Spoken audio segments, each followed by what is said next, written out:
We were talking yesterday about how Damian Lillard won the Teammate of the Year award. Who votes for that? How does anyone know how good of a teammate anyone is unless you're in every building everywhere?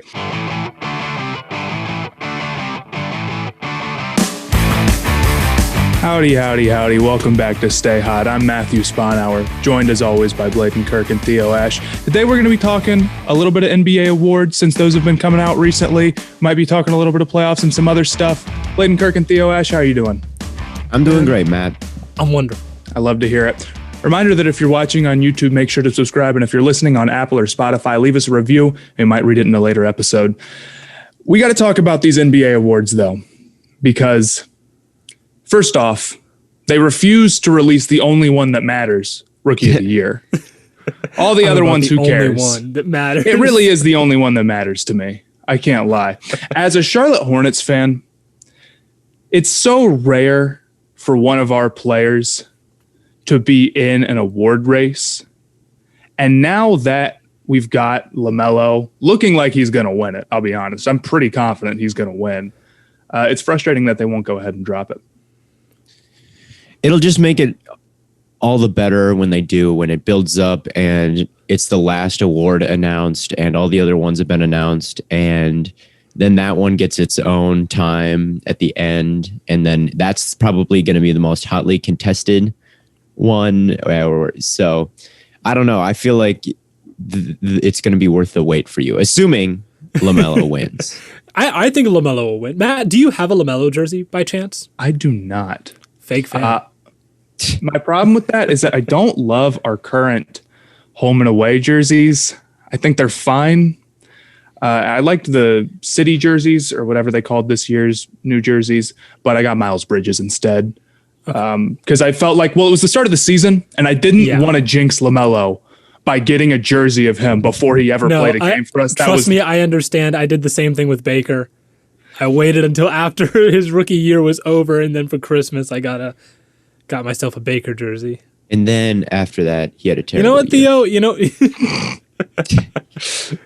know, what worries me, or not what worries me, but what bothers me about the Rookie of the Year race is that LaMelo's the favorite. I think he's got about 75-80% chance of winning. And if he does win, people are going to say, oh, it's just the narratives that made him win. It's just a popularity contest. That makes no sense. First off, the award races aren't a popularity contest.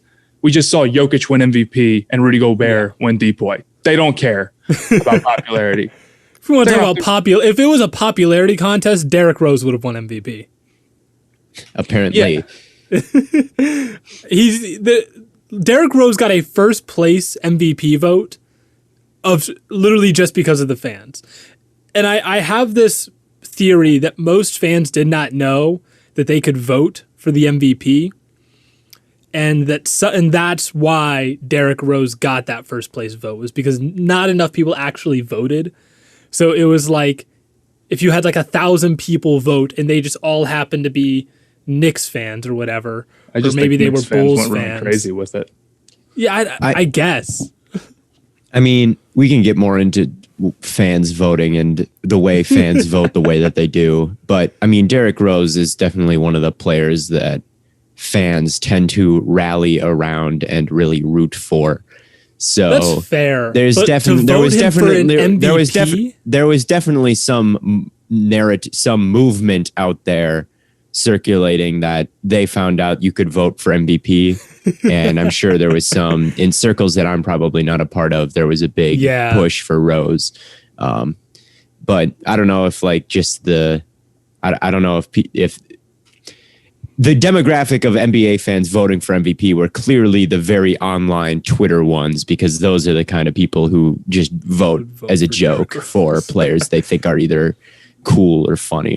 And it's been this way forever. And it will only change if we have a year where the MVP gets decided on the fan vote. Can you imagine if there's a season where it's super, super close and then the fan vote does something weird like this and it changes the outcome? They'd never let it happen again. Yeah, no, exactly. They won't strip the fan vote. I mean, I don't understand how. I mean, if it was a really close race and the fan vote went either to the candidates it could be, it wouldn't matter because it was a close race. It was a toss up. So whoever they vote wouldn't matter. And if they voted for some random player like Derrick Rose, they would just ban him right now because that's what just happened. So I don't think they'll ever I think they like the fan interaction. I don't think they care that the fans vote for some wacky, funny pick that they all think is hilarious. But fan votes just get on my nerves so much. And so do player votes, really, because I don't think players are any better because players have there's no one more biased than players when it comes to voting for other players. I mean, they're going to vote for their teammates. They're going to vote for their friends. I mean, the NFL 100 list comes out every year. Yeah, I was about to say, the NFL 100 list is always like that. The NFL 100 list is so bad. And occasionally, I mean, I like the NFL 100 list because I really like the videos they throw together on all the players. I love those. It's a but cool the actual list is questionable. And sometimes they'll release like one player's individual ballot. I remember they did that one year, and like Brett Grimes was listed as a top 5 player in the league. It's like, oh, I wonder whose list this could be. Like, or like they did another one. It was like all AFC South players. Like Marlon Mack was like above Aaron Donald or something. It's like, oh, I wonder if this player is a AFC South player. Like, it's players shouldn't vote, fans shouldn't vote. It should be, I don't know. Yeah, no, I mean, you'll always see them, and it'll be players on their own team, and then players that they play in the division twice a year that they know. And part of me likes that. I think it's kind of fun to see Marlon Mack as a top 5 player in the league on someone's list. I think they know that it's not Marlon Mack isn't actually a top 5 player in the league. They're just voting him high because they want him to get more points and have a better chance of being on the list. Maybe there's some playing the system there, but no, I 100% agree. NFL top 100 hasn't been reliable since they put Cam Newton as a number 1 player. Was that the last reliable season? Is that what you're saying? Yes. Matt, of course you love Cam Newton. It's just like fan voting and player voting, just like as a whole, doesn't bode well. Like, I think it's cool with the sake of like the Nickelodeon thing with the Bears, the MVP with like Mitchell Trubisky, like that was funny and that was cool. But when we're talking about something that like people use to rank all-time players, like MVPs and stuff that actually matter, Pro Bowls, even though like we all know Pro Bowls really don't mean that much because of the fan vote. But when we start like letting fans and players vote for stuff that matters long-term for someone's legacy, I think that becomes a problem. My opinion on accolades has kind of changed. It's not that they don't matter. It's that they're unreliable. Like, if a guy has 4 All-Pros, you should totally judge his career based on how many All-Pros he has, as long as he deserved 4 All-Pros. If he deserved less, you should take that into account. If he deserved more, you should take that into account. So awards are good to go off of as long as you can look back and think that they're right. Yeah, and it should just be analysts deciding these things, in my opinion. It should be like media, like people who get paid to analyze the game should be analyzing the All-Pro because there's no bias there. They have the knowledge to make a good pick. Don't fans also have a vote? I think in the NFL, at least, for the Hall of Fame. I don't think they do. I could be wrong on that, but I'm pretty sure fans have some sort of input on at least on Hall of Fame nominees.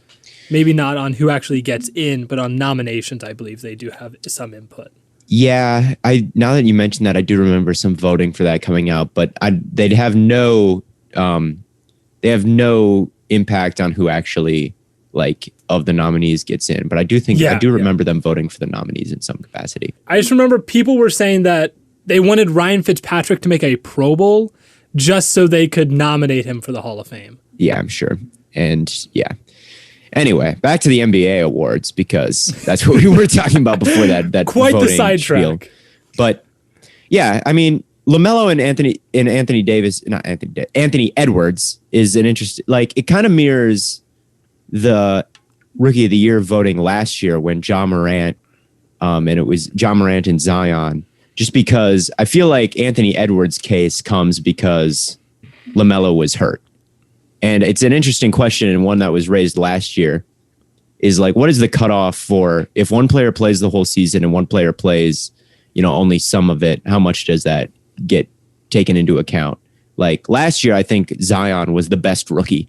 I thought that he looked better as a player than Ja Morant did, and Zion didn't win. But this year, it looks like LaMelo is going to win, even though he missed a big chunk of the season. So it's kind of interesting. I think it kind of depends on how much better someone is and how much time he missed.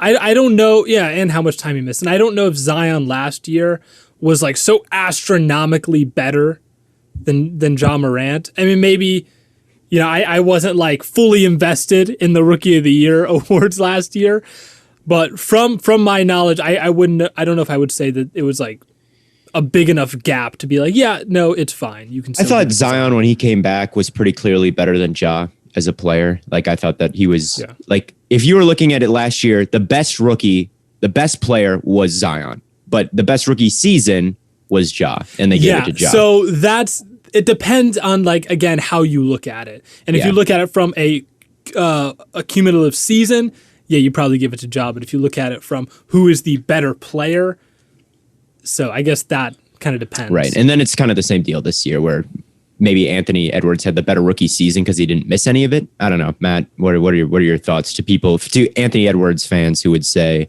Anthony had the better rookie year because he didn't miss any time? I've tried to be very, unbiased about this because Anthony Edwards is legitimately going to be a great player. He's developed so quickly as a scorer. And I'm assuming that the shots are going to continue to fall more and more often. He'll get more efficient. But he's not Rookie of the Year. And if you're a Timberwolves fan out there, I know for a fact that most of you guys are going to convince yourself that he lost because he's not popular. Anthony Edwards is very popular. He was the number 1 overall pick. The reason why he's not going to win the award is because he was bad for the first half of the season. He was one of the worst players in the league.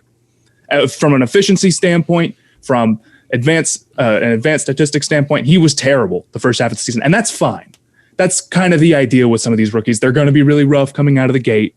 They're going to be really rough. Anthony Edwards is going to take more shots than he should. I think he had more shots than points before the All-Star break or close to it. And that's fine. That's how the Timberwolves should have handled it because obviously giving him all those shots and letting him be inefficient worked for the team, or for Anthony Edwards long term. But you can't turn around and then tell me that the reason why Anthony Edwards should win the award is because he had the better season or he played more games. If we're looking at it from the full season, who had just the better season standpoint, then we're not going off who was better at the end of the season. We're going off who was better throughout the entire year. And I'd rather have a LaMelo Ball who misses 20 games than an Anthony Edwards who's going to be rough for the first half of the year. I think you have to look at it through the lens of, if you were a team that was trying to win games, which rookie would you want on your team? And I'd take LaMelo Ball missing 20 games, being better, quicker out of the gate. I know he wasn't immediately great, but I'd take LaMelo over Anthony Edwards in that situation. What do you think of, this is old, but like players who missed their entire, like Ben Simmons missed his entire rookie year and then won Rookie of the Year the following year? I always go back and forth on what I think of that. I would say, what are your thoughts on Matt and I were actually talking about this a couple days ago, and it's like it's not necessarily a problem.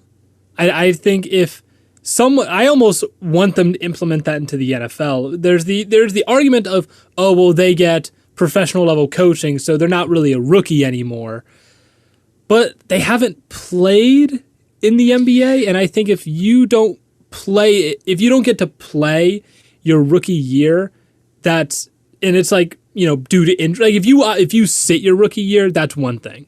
But if you get hurt, I don't know. It's kind of a tough discussion. Yeah, I don't like it. I think that it takes I think being in an NBA facility for an entire year gives you some sort of advantage. It's probably not huge, but just being around NBA players and NBA coaches and being in NBA facilities over, I mean, some guys are coming out of college out of, Mitchell State. Like it's a big difference, and it's a advantage in my eyes. And is there that significant of a difference coming out of like Georgetown? There is a difference. Yes, Georgetown is very different than the NBA. Anywhere is different than the NBA. Like it's an advantage, and it's not your rookie year. You got hurt your rookie year, and now you're not a rookie anymore, and it sucks, and it might be unfair. But like you have still been in the NBA for a year. You're not a rookie anymore. So here's I don't my like question. You know how you'll see like rookie pranks and the rookies have to do this and this and this on the team. You know, that type of stuff like, oh, you got to do my laundry. You're the rookie. Yeah. I guarantee you when the year that Ben Simmons won Rookie of the Year, they weren't making him do that stuff because they wouldn't consider him a rookie after that. That's so right. if the guys in the, I guess that's a dumb way of looking at it. But if the guys No, you're not a rookie. You've been here for a year. You've learned the game. You've had a year to learn the game plan, learn what the coaches want, learn, what they expect from you, learn, playbook, whatever.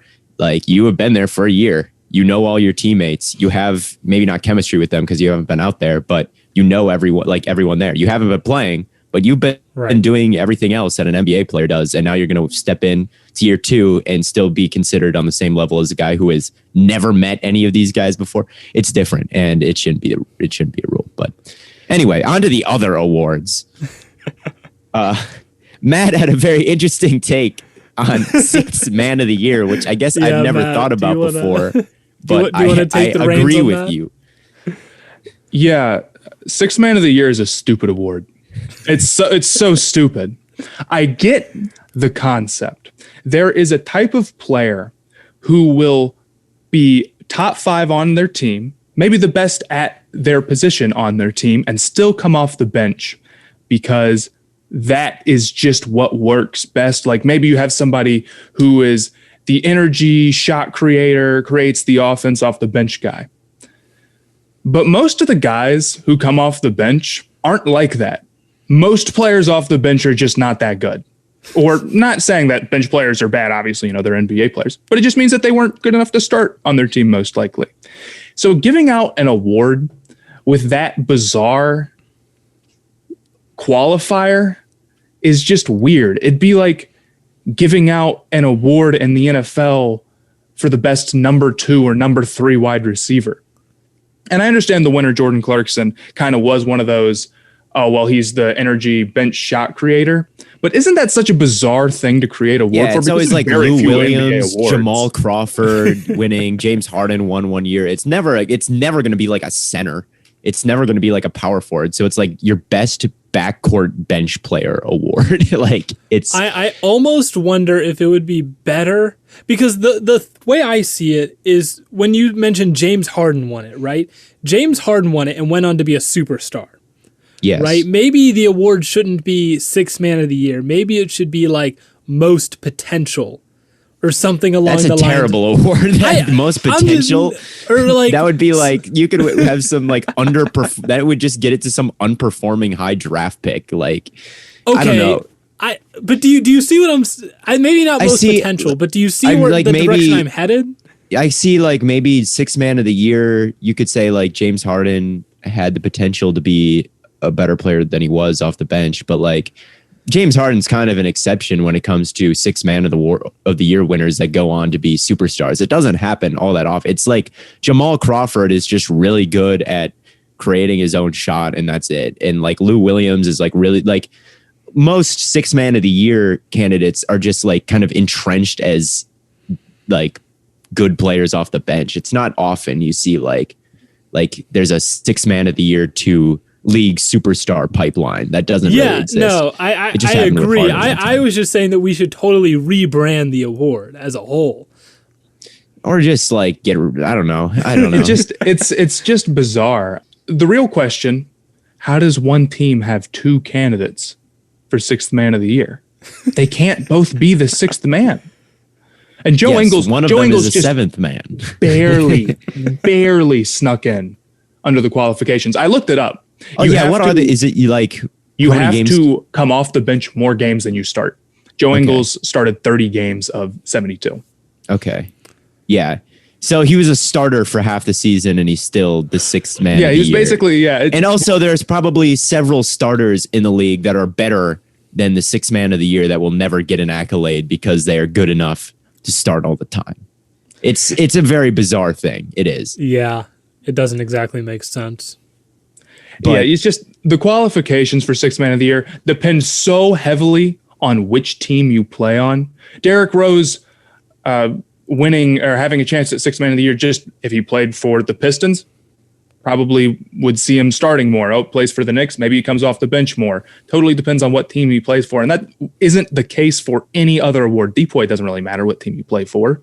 I mean, it does a little bit, obviously. All those awards factor in what team you play for, but it's based on how well you do. Sixth man of the year, you can't even qualify for it if you're too good or you're on a team that's so bad that they start you. Yeah, if Jordan Clarkson was on the Magic, he's not getting any sixth man of the year votes because he's like a pretty average starter. But because he's on the Jazz, he's going to win an award and have more accolades than Mike Conley does all the time now. So like, okay, but isn't that the same deal for the? I'm just playing devil's advocate at this point, but isn't that the same deal for MVP? Like winning really. MVP, it does depend on who you. Well, play I guess for. it does because if you're on a really Steph Curry not in the same way, but if Steph Curry had played for any team that was like a top 2 or top 3 seed, he would have won MVP. I don't think so, but maybe. I mean, if you put Steph on the Lakers, he wouldn't have scored as many points though. Or like if you put him on, well, maybe this year's a bad example. MVP requires you to being a high seed is important. So yeah, the rest of your team does matter. But sixth man of the year wants you to be in There's like a weird sweet spot where you have to be on a team that is good enough to not need to start you so you can come off the bench and not bad enough so where you start. It's just, I don't know. It's not quite MVP, the same. There's no ceiling with MVP. You can start and be as good as you can be. On the sixth man of the year, there's a ceiling there where you can't be that good. Like if you get too good, you can't be sixth man of the year anymore because you'll start cracking starting lineups. And that's not the case. Like, yes, on MVP, if you play for, some team no one cares about, Charlotte, there's a no, I'm kidding. I don't know. I always go with the Magic. That's the team that I usually go to when I try to think of a team that absolutely no one cares about. Orlando's the one I fall back on. Sorry, Magic it's fans. It's crazy because Orlando's such like a big city too. I don't think is it? It's like the third or fourth biggest city in Florida. Okay, Florida has a lot of big cities though. So. It has Miami, then Jacksonville, Tallahassee. I would guess it has Tampa. Disneyland. That's all I know. And a UCF is also in Orlando, I think. Is it? I might be wrong there. Yeah. Anyway, but yeah, obviously being on a team like the Magic would probably limit the exposure. But I don't know. I like we were talking about earlier, MVP is not always a popularity award as much as people think it is. So, fair. I mean, the Nuggets no one cared about really, and Joe Jokic just won. So all awards kind of require things just going right for you and you being in the right situation. But sixth man of the year, more so than any other award. It's just a bizarre qualification for an award. It's cool. Like I get it. But I think it's a little dumb. Orlando is the 71st biggest city in the United States. And there are 30 NBA teams. Okay. Anyway, but it's also weird. We were talking yesterday about how Damian Lillard won the Teammate of the Year award. Who votes for that? How does anyone know how good of a teammate anyone is unless you're in every building everywhere? I guarantee. You just look at Dame he didn't leave. He's got to be the greatest teammate. I was literally about to say. That's the only reason. That's an award that is completely narrative based. Like there's probably some dude on the Thunder who's just like the light of everyone's time there and everyone loves them and it's like you would never know. Like how does anyone outside the building know who the best teammate is? Like why is that an award? Also, do you think Dame cares about getting the best teammate award? Like who asked for the best teammate award? Here's what's going to be funny, right? Dame just got best teammate award. What if he leaves like this offseason? He might. He just he's like literally as he's like posting like cryptic Instagram messages about how the team isn't living up to what his like effort is. He's winning the best teammate. It's just that award struck me as like, what is this? That's another weird one. Although it's not like a big deal like the other ones are. Let me ask you this about sixth man of the year. Then I don't mean to interrupt you, but who do you actually think should have won it? I think they got it right. I don't know. Of all the players who fit the weird sixth man of the year qualifications, I do think that Clarkson probably deserved it, I guess. There's a good argument for Ingles being better. He's more efficient, better defender. But Clarkson is off the bench for like a little bit more of a reason. He's off the bench to be the, guy who comes in and leads the second unit or comes in and creates the shot creating. Ingles is just on the bench because that's how like the team works out. And he barely fit the qualifications. I don't know. I don't have a strong opinion on it either way. Next year, I'm talking shit about sixth man of the year, but next year when Campaign is gonna win it, I'm gonna be pounding the table for sixth man of the year when Campaign is the front runner. It's gonna be awesome. Campaign. Yes. Anyway, what were the other awards? D player of the year, Rudy Gobert for the third time. Rudy Gobert is such an interesting legacy because I just think back to that podcast that Kevin Durant was on with JJ Redick, where he was heavily insinuating that no NBA players actually think Rudy Gobert is all that when it comes to defense.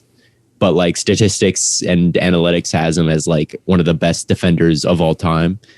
Yeah, you were saying that. Yes, we were talking yesterday, and that's exactly what you were saying about how Rudy Gobert is like, statistically speaking, the greatest defender of all time, and just like I don't know if he's the greatest, but he's high up there. Yeah, statistically the most prolific at least. And now he's got 3 DPOYs. By the end of his career, he'll definitely be in those conversations. I mean, who has 3 DPOYs? Not a lot of people. He'll be in the conversations for the best defensive player ever. And you've got guys going on podcasts being like,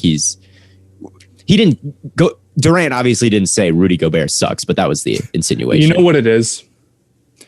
Kevin Durant thinks that he is the best player of all time. And I'm not hating on Kevin Durant, but that whole argument is hezzy tween Twitter, skill-based, I can do all these different things, and that's what makes you a great player. And that's a fine perspective. But then if he were to say that and then turn around and be like, yeah, Rudy Gobert is really awesome, even though Rudy Gobert is not a particularly skilled player, or at least not seen as a particularly skilled player, that would kind of clash. So I feel like it's in Kevin Durant's interest, the mindset that he has to consider himself the GOAT, which I think is something that great players should do. Yeah, I was about to say, how many like prolific great players, perennial talents, don't think they're like the greatest ever?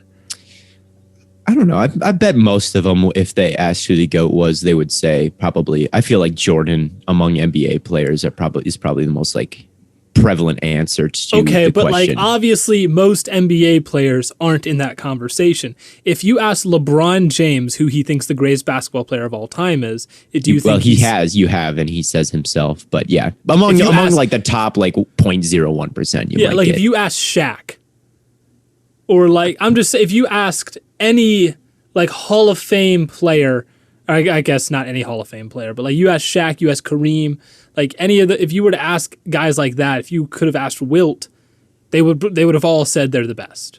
I guess, but yeah, I don't know. Gobert is an interesting one. I do think it's tough to give it to Simmons. I don't know. It was Simmons or Gobert, right? And statistically, Gobert was the better defender, but Simmons is probably who you want in a one-on-one, but basketball isn't really played one-on-one. So, it's Gobert probably deserves it, I would say. It's just interesting because he's going to go down as like, such a legend, and he's Rudy Gobert. It's I don't know. Yeah.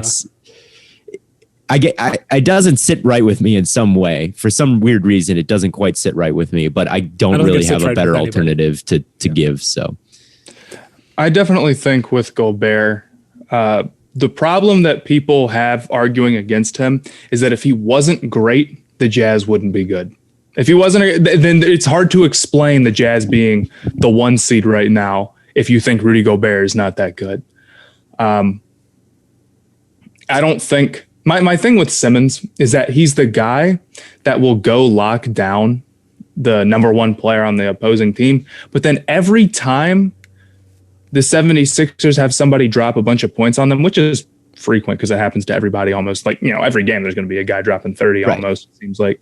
It's like, well, he wasn't guarding him for those possessions. But then that kind of doesn't help the narrative that he goes and locks down the number 1 guy all the time, Yeah.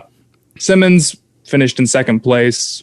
I think that's probably fair. Rudy Gobert, just as an interior defender, they have more value. DPOY is pretty consistently value-based over skill-based, at least how they decide it. So I don't have a problem with it. Yeah, Now, I guess I do neither think I do think it's interesting. We keep talking about voting. KCP got a vote for, I think it was a third place vote, but he did get a vote for Defensive Player of the Year. Yeah, there's some analyst out there. I've seen it before talking about KCP's defense. He's not a bad defender. Like he's a really good defender, but I don't know about DPOY. Yeah. All right, well, behind me, normally I have the board of bad takes, but today I have the board of good takes. And Theo, you're going to like this one. I think the Suns are properly poised to win the finals. Well, the way they looked last night and the last 4 games they've played, I think their point differential is plus 86 in their last 4 games, which is ridiculous. And I mean, it's insane. They're a buzzsaw. Every role player they have is playing like the best basketball of their life. It's insane. And like Booker is great. Chris Paul is fantastic. But I mean, you get Suns scores where it's like their leading scorer will score like 23 points and they'll have like 7 players in double figures. They're just so well-rounded right now. They're playing great defense. They're shooting the lights out.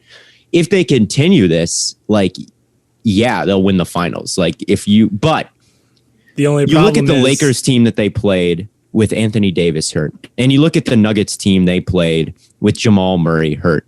They're not playing a team like the Nets, right? They have gotten fortunate with the opponents they've drawn in these playoffs. Haven't the Nets had injury problems this year? Yes. And if they roll into the finals and the Suns are there and they're beat up, then yeah, the Suns will win the finals. But if Harden is back, I don't know.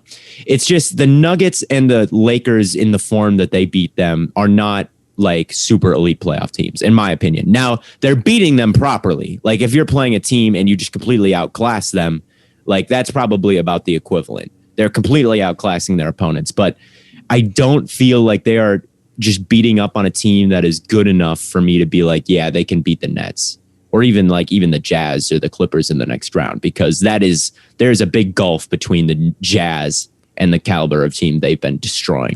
That's fair. And I think there's also the issue of, is this level of play sustainable? Because you talk about they have guys off the bench who are playing the best basketball of their lives. Are they going to play that throughout the rest of the playoffs? Because you still have to get to the conference finals and then go into the finals. Yeah. And you have to win a lot of games. Yeah, but it is only like 6 games they only need to win 6 more games to win the finals. I mean, that's such a short stretch where I think that they can keep up the high level of play that they're playing right now, at least for that long. They're really clicking. Yeah, I don't think they're going to win the finals. I don't either, but they could get there though. They could get there. That's probably the best that they can do. The dream scenario would just be all the injuries line up for the Suns. That's kind of the level of contending team that they are right now. They're very good, but they're a Jazz, Clippers, Nuggets level team where it's like you need everything to break your way. And so far it has. So far they're playing a Nuggets like team Toronto that is starting 2 years ago. A little bit like Toronto a couple of years ago. That would probably be a pretty good series. A healthy Suns team versus a healthy Toronto team from that year. Yeah, that'd probably be a pretty good series. But and it's not impossible to think of a scenario where the Suns win the finals, where everybody stays healthy on their team and they all keep playing at this level. They'll beat the Nuggets, and then they face the Jazz or the Clippers, a beatable team. I don't think they need injury luck there. But then you go up against the Nets. I can't see how they beat Harden, Kevin Durant, and Kyrie. So if you're the Suns, I mean, I think their easiest path to winning it all is going up against the Nets. Harden isn't quite right, like his hamstring's still bothering him then, which might be a stretch to say that it does. And then something happens to Katie or Kyrie, who are both very injury-prone players. I don't mean to say that as like, oh, I hope the Nets get hurt. Yeah. I don't. I think it's lame that they don't have all 3 of their guys, because it's fun to watch them when they do. Yeah. But yeah, I think the only team with a shot to beat the Nets, a healthy Nets, obviously, if all the Nets are hurt, anyone can beat the Nets. But I think the Clippers are the only team that has any kind of shot, like talent-wise. And I don't even think that's like likely. I think they match up well defensively. The Clippers are kind of screw-ups, I guess. So the Clippers, I think, are the only team that I see with like the raw talent of PG and Kawhi at their peak, who would have any kind of shot. And even them, I'm like 2% chance that would happen. I find it really hard to think. Like, Paul George just isn't quite there. He's not terrible, but he's just too many off nights. That's not going to work against the Nets. I don't think the Clippers are particularly well coached. I kind of like the Suns' odds against the Nets better. At least I feel like they have guys who step up in the big moments, or more guys that step up in the big moments, and they're better coached. I can see that. I like to hear that. I said I would go back to Phoenix. My friends in Phoenix, I said if the Suns, because right now I'm my job at the Berry Farm, and I'm gonna go fly back to college after that's done, or drive back. I guess I'm gonna have to drive. But I said I would go back to Phoenix if they make the finals, and I'll go hang out there and watch the finals there. And I'm scared I'm gonna go down there and just watch the Suns get obliterated by the Nets. But I did say I would go back, but I'm a little bit nervous. I'm gonna fly down there. If the Browns go to the Super Bowl, I'm going. And I don't care if we get I'm not going to the finals games. I would just go down there to watch the finals with my Suns friends. The Hornets made the finals. I'd do everything I could to go for sure. That's what I'm saying. I don't care if we get blown out by 50. If the Browns go to the Super Bowl, I'm at that game.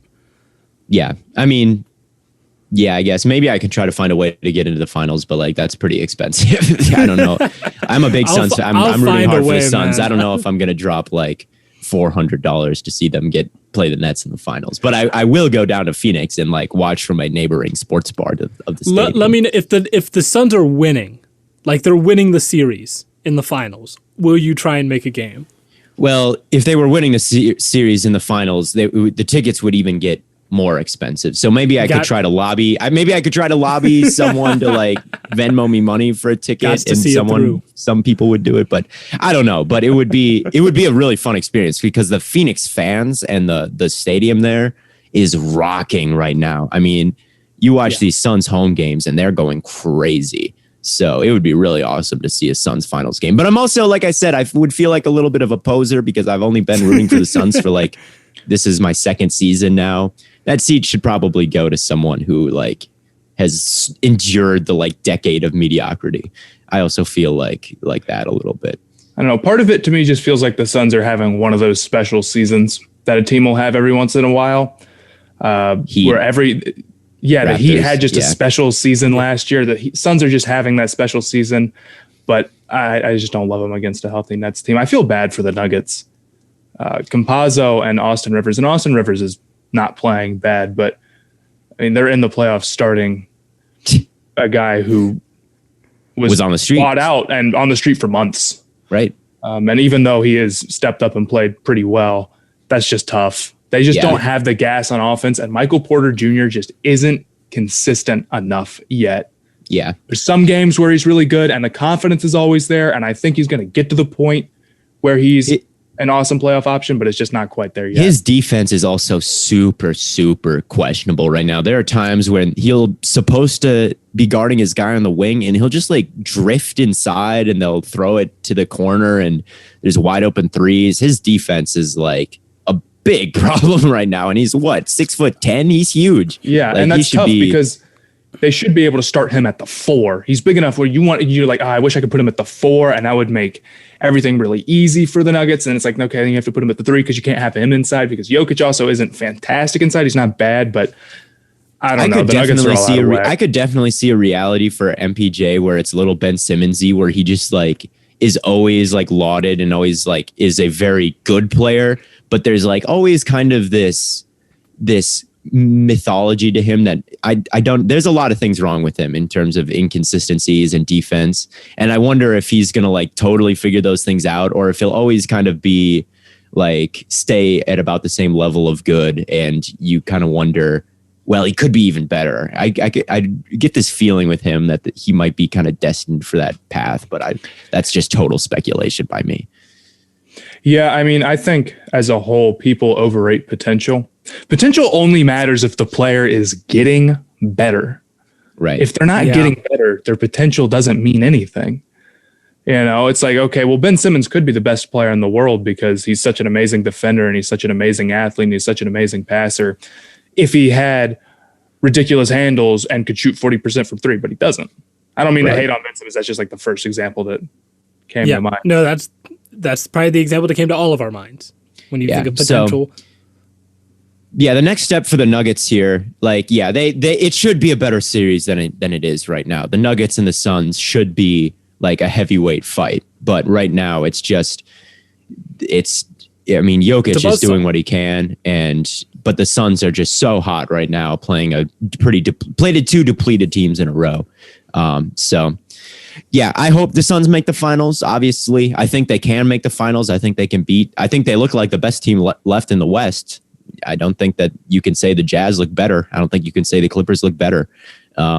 So I guess they should be the favorites to get to the finals, but the Nets are just so damn good. And they're without Harden, I would put a healthy Nets team against any team that's ever been created. I mean, it's ridiculous the amount of firepower they have.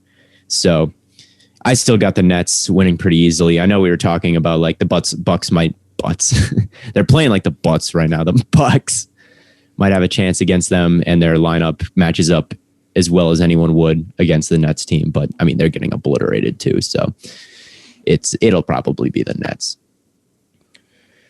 Yeah, and I'm not a Nets hater, but it is a little disappointing to just say. I mean, we're in the second round, and it's hard to imagine anything else happening other than the Nets winning it all. I guess the 76ers could be a problem. Maybe if Ben Simmons can do really well against Kevin Durant, and Embiid can really go off, because I don't think they have anybody who can guard Embiid.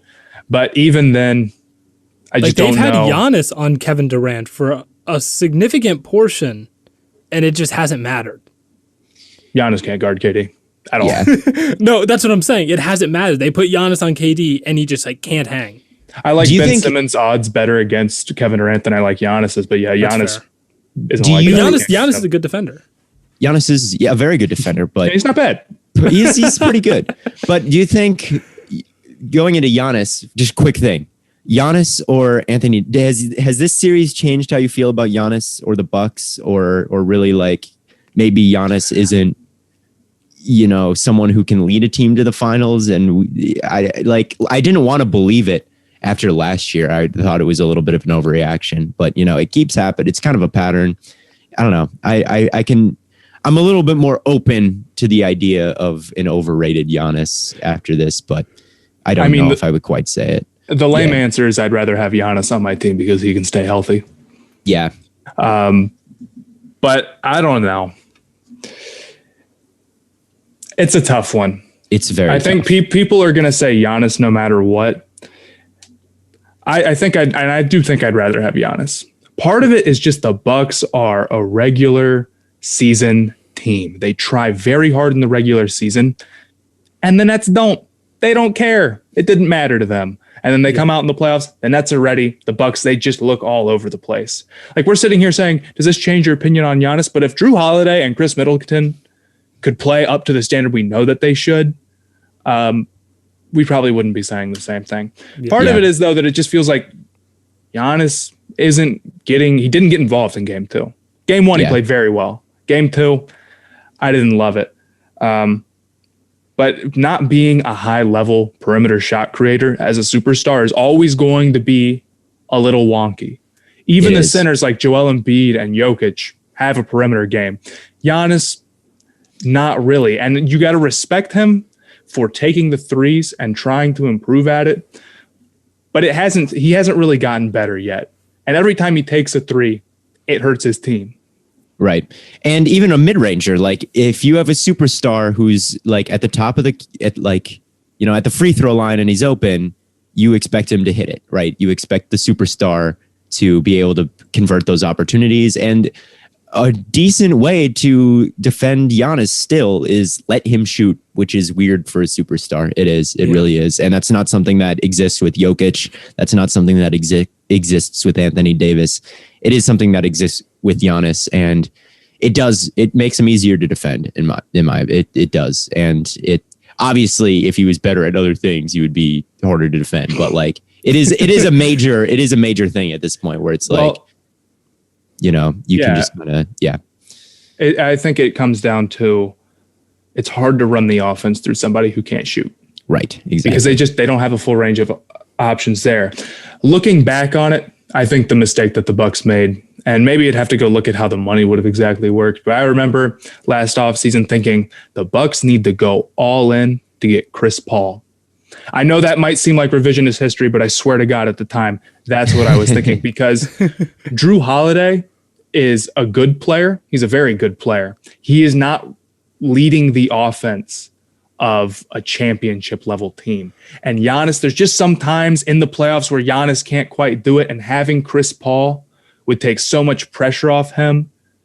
I mean, pick and rolls with Giannis and Chris Paul would be crazy. You could do all sorts of different the lobs, stuff. The alley-oops would be... Chris Paul's passing IQ is off the charts. It's just his game IQ. When it's like 5 minutes left in the game and like the way he holds it, and it's like having a ref on your team. It's like having a coach out there. It's really fun to watch. And that's exactly what the Bucks need right now, because their pacing makes no sense at all. I was literally watching Chris Paul, in the way that he controls the floor at all times. It's a perfect combination of like totally patient, but when it's time to go, the ball's gone. And he controls everything. He facilitates so well. I don't know. I definitely feel like you obviously can run the offense through Giannis. I don't want to make it out like I'm saying you can't do that. You can. Yeah. It's just that there are times in the playoffs where they're going to challenge Giannis, or teams are going to figure out, hey, we're going to do this and this and this, and we're going to make it tough on Giannis to just drive in on us. And then running the offense through him gets very difficult. And then Chris Middleton and Jrue Holiday, great players. They're not quite that guy like Chris Paul is. I don't know what the next steps for the Bucks are. I don't think that there's a move that gets them any better. They committed to Jrue Holiday. I think what you're hoping is Giannis continues to become better as a shooter, but we're kind of getting to the point where, is this going to happen? Right. And I think you fire Bud and you hope that the next guy who comes in won't try to match the Nets pace for no reason, because they're running down there. And we saw the same thing with Nuggets. Pull after, like, as soon as they cross half court, they just will like pull a three. It's like, what are you doing? I mean, they're going way too fast. And we saw the same thing Nuggets Suns game too. Both teams are just making as many mistakes as possible, at least in the second quarter, just going as quick as they can. And I don't get it. Yeah. It doesn't make sense to me. Maybe I'm missing something. Maybe they know something I don't. I would hire Chris Paul as a coach for the team right now. Like if he just wanted to coach and not play, I'd be like, yeah, you can get whatever you want. That would hurt the Suns. I can't lie. It would hurt the Suns, but like once he retires, I would hire him as my coach. I would be like, how much money do you want? I just want like Chris Paul in the building telling people what to do. And that's the way that's probably going to happen, because that's the way Jason Kidd is. Yeah. That's the way Steve Nash is. LeBron's going to own the team, and he's going to hire Chris Paul as his head coach. Yeah, they're going to have the Banana Boat squad will finally all get together as a coaching staff on the Cavaliers when LeBron buys them. With Bronny Jr. as the point guard. As his son is the point guard. That is LeBron's final vision. Oh, one more thing, but then we'll wrap it up. What do you take of LeBron moving from number 23 to number 6? I think it's kind of silly. Like, I like it. I don't care either. I do care. I think it's like, what is he like? I don't know. Everyone's like, oh, here comes LeBron. He's a new number now. It's like Miami it's LeBron. Like masked LeBron. Like now, I think he just wanted to wear a different number. Yeah, I think. Yeah. Well, I think the mindset is like, I just lost, and now I'm like really Miami LeBron is back. It's like, you're 37, dude. Miami LeBron is not coming back because you changed your number. He tried to change it last year, and he wasn't allowed to. Yeah, I wonder what changed. It's because when he first moved to LA, they make a bunch of jerseys, and then you can't change it after 1 year. The same thing's happening in the NFL.